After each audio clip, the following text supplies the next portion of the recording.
I hope not.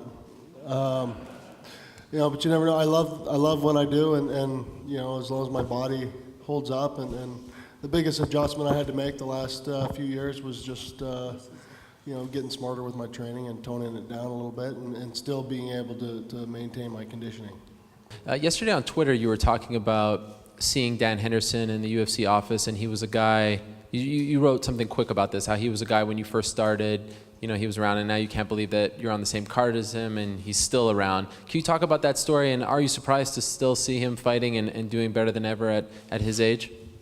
I'm not. I mean, I asked in that same training session I was talking about. Basically, I was a wrestler coming in, and it was like my first 2 weeks of training, and Dan was out in Sacramento, and I was just going in there going for the kill, and of course I went against a guy who's another great wrestler and bigger and more experienced and everything, and he was just killing me, and he's like, man, don't you know any jiu-jitsu?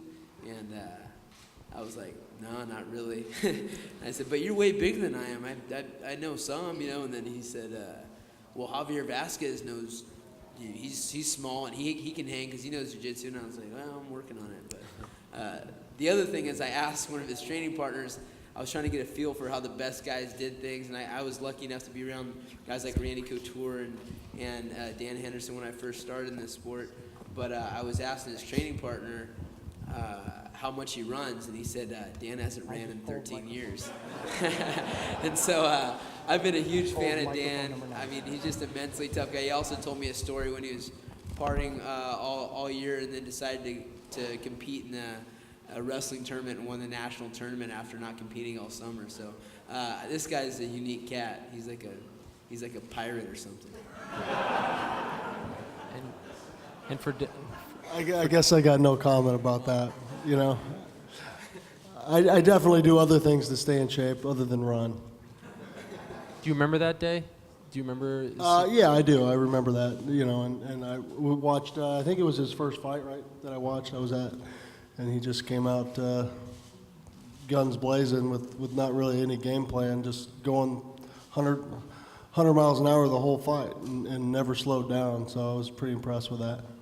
You okay with that role, being maybe the quiet guy on the end of the table down here that hasn't got many questions, or is that something you're hoping to change? I'm cool with that role. It is what it is. Like I was saying, some kids are like the cool kid in school, and you don't know why, and they're popular. I'm not that guy. All I can do is go train hard, win fights, and just keep my name out there that way. How familiar were you with Kung before you accepted this fight? How much had you seen him fight before, and what do you think of his style? I started studying his game after the guys asked me for a fight with him.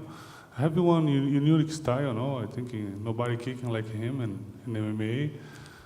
He's a really good fighter. I hope we make a good show. I think I had heard you say before that you didn't expect to fight again until next year. So with that being said, was there any hesitancy to take this fight, or as soon as you offered it, were you just excited and ready to go? No, after my last fight, I really want to fight again soon because I'm ready. I train a lot for my last fight, and I'm not fighting not, And this is the reason I wanted to fight soon. And soon the guys asking me, I accepted to fight. I've got two questions. First for Shogun and for Dan. In both of your minds, what's the difference between this fight being a 5-round fight and a 3-round fight as far as strategy and also as far as training and conditioning? Pergunta para vocês dois, para o Dan Henderson, para você, o que muda com essa luta sendo 5 rounds em termos de estratégia, preparação, condicionamento? Se é que muda alguma coisa? The difference is 2 rounds.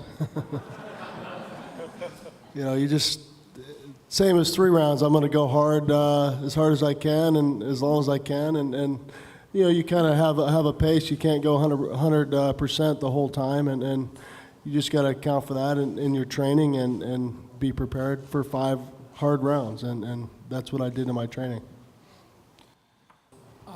Well, actually, I don't think it changes that much because when we train, we are used to train much more than the actual 3-round time frame in a fight, even more than the amount of time we spend in a fight. So we're always conditioned for that. So it doesn't really change that much. We keep training hard and being 5-rounder or 3-rounder is a hard training and a hard fight anyways.